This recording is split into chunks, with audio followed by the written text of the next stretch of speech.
Hey everyone, it's Eric Thor here. What I'm going to say in this video is something you don't really have to agree with or feel the same way about, because the truth is I think we all have our own personal relationship to this. And it's quite a big thing, and it's something that has been very controversial throughout human history, because we all have the capacity to have spiritual experiences, whatever we refer to as spiritual experiences. And we all seem to place a lot of value on these kinds of experiences and how they should be experienced and how we should engage in them and how we should feel about them and how we should conceptualize them. And so we argue about how many gods we believe in, what God is, and if God exists, and so on and so forth. But what continues to be true, and what I found to be so interesting, is the fact that from a neuroscience point of view, from a genetic point of view, we seem hardwired to have religious experiences and beliefs. And this is something that is encapsulated by a specific philosophical and spiritual tradition known as mysticism. Mysticism is all about helping people have mystical experiences, and these kind of experiences can range from out-of-body experiences to a form of spiritual ecstaticness, or to having visions, or to different forms of spirituality. And it's cultivated from music, through drugs, through shamanistic rituals, through all manners of methods. But in short, it all seems to drive a tendency to have otherworldly beliefs. Now, I've been a person that has always been fascinated with spirituality. And what I'm going to show you in this way is why I decided to make the journey from a person that was very much a believer in spirituality and in all things New Age, from auras to chakras to different forms of energy, to an atheist, to an agnostic, and finally to a person who can rightfully consider themselves to believe in God.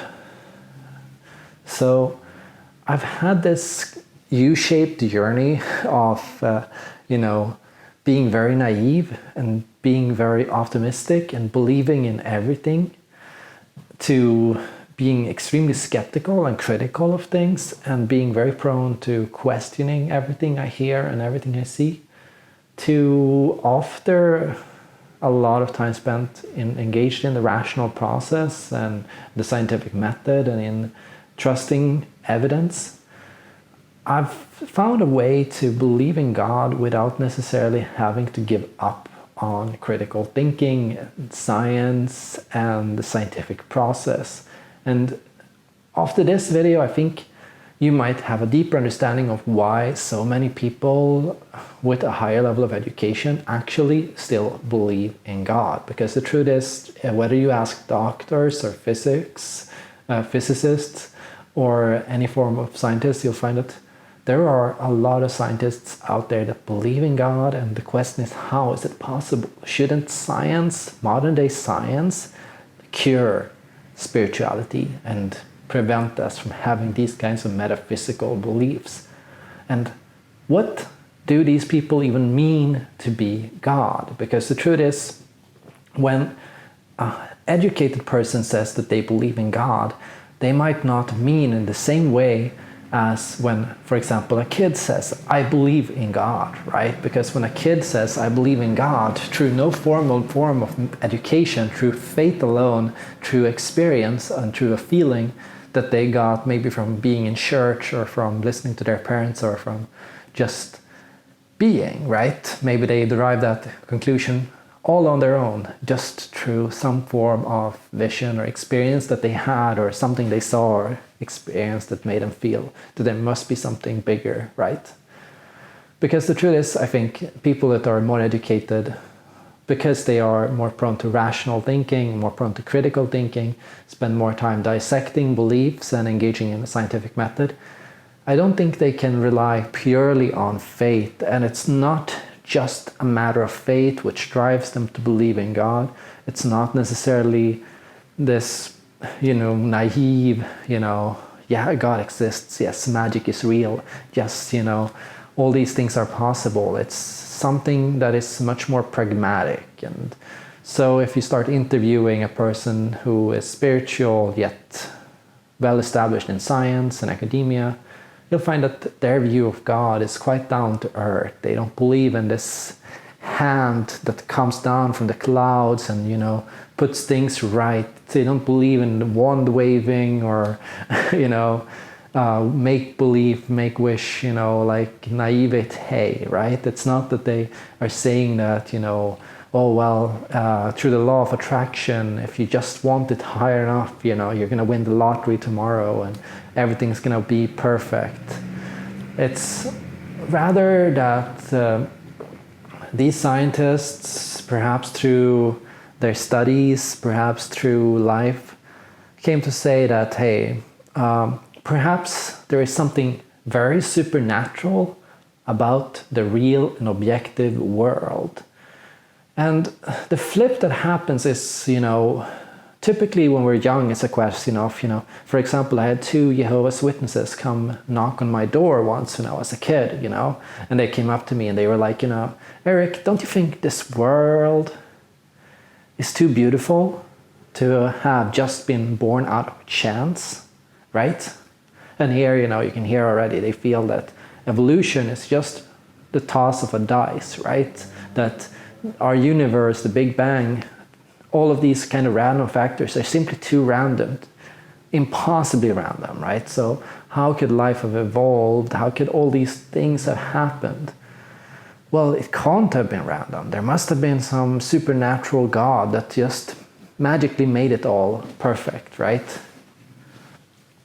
Now, I think if you ask a person that studies quantum physics, who is deeply enmeshed in theories of entanglement and sees the interrelatedness of everything, that understands non-locality and, the quantum forces that make out life, if you ask these kinds of people, you find that, they are already prone to believe that the world is fairly magical in its own right? So they probably, through their experiences of these things, come to see that, hey, yeah, in a way of speaking, everything is interconnected. And in a manner of speaking, the laws that we take for granted today on how atoms should form and how they should behave, and gravity, magnetism, and evolution, these forces are not just random, they're the result of some kind of negotiation. And perhaps in a manner of speaking, you could say that we are all God. We all are supernatural beings, a part of a supernatural web of energy, like we're all this kind of amazing force of magic, and we're all able to come together, and it's through this process, it's the interconnectedness of everything that is God, right? And so that's the kind of conclusion that I drew, that God is not this supernatural force somewhere outside this universe that has made this universe. Rather, God is all of us, the combined experience that we all share, plants, trees, people, animals, atoms, stars, the universe and galaxy as a one total complete being, right? And we're all parts of that machinery, right? We're the sub-demigod like particles, right? That come together and work together to create life, and to create a good life, not just a life, but a beautiful life, a beautiful symmetry, harmony, wonderful aesthetics, music, and all these kinds of things, right?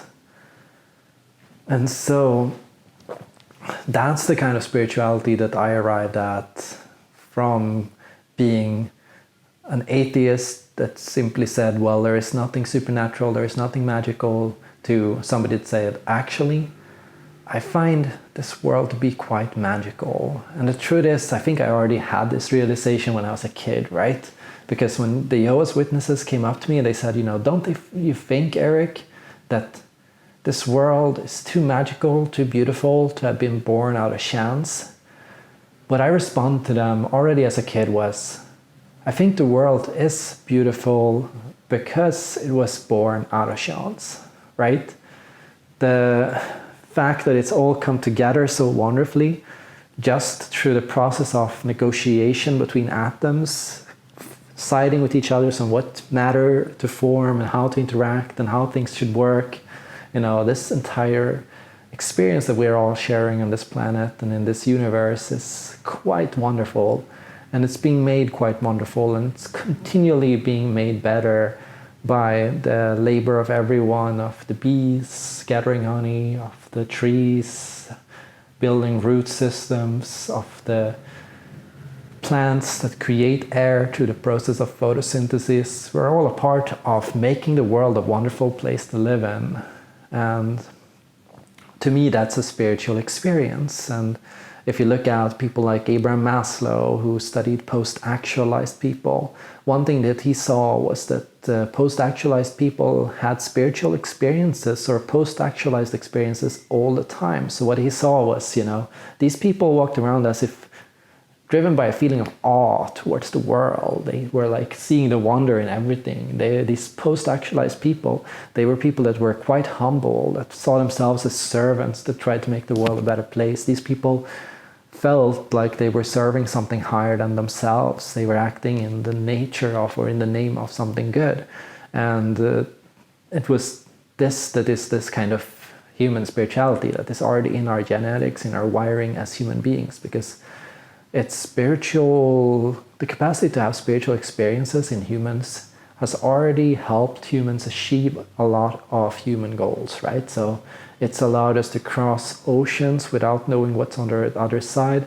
It's allowed people to endure through extremely harsh and horrible conditions, purely based on faith and the belief that one day things could be better, right? And so the capacity to have spiritual experiences seems like the end goal of post-actualization and self-transcendence, because after you actualize as a person and found that state of being good enough the way that you are, what's next is realizing that everything else is also good the way it is, right? And it's these kinds of experiences and understanding that allows us to feel self-transcendence, the sense of transcending your own body, your own brain, your own matter, your own life, and feeling a sense of interconnectedness. And spirituality is in its essence interconnectedness. It's the feeling of being and feeling one with everyone.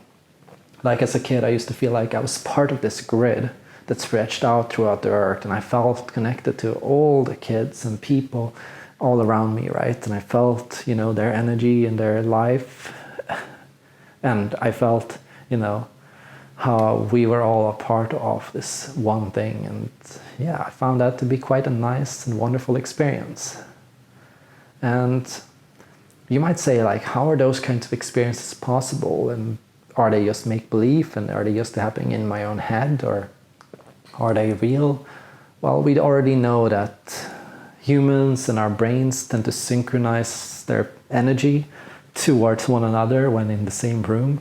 We know that, when building a quantum computer, a car passing by 2 neighborhoods away could cause vibrations that would cause the quantum computer to break down. We know that, there is this ability for trees to talk with one another. We know that birds are able to navigate the planet using quantum entanglement principles. We know that photosynthesis is made possible through quantum forces. We know that, these things are all happening all the time. So, probably to some extent they are imagined, but also to some extent real. And when I say real, I don't mean it in the sense that, we can move things with our minds and we can, do amazing things just through, the power of belief. What I simply mean is, a little bit. To some extent, yes, To some extent, it's possible. Not 100%, because, we're all in this world together, and we all compete and navigate and clash against one another, and we all have to kind of agree on how we want life to be. But yeah, to some extent, these kinds of supernatural things are a little bit possible. That's what I think. What do you think? Feel free to let me know in the comments down below, and thank you so much for watching.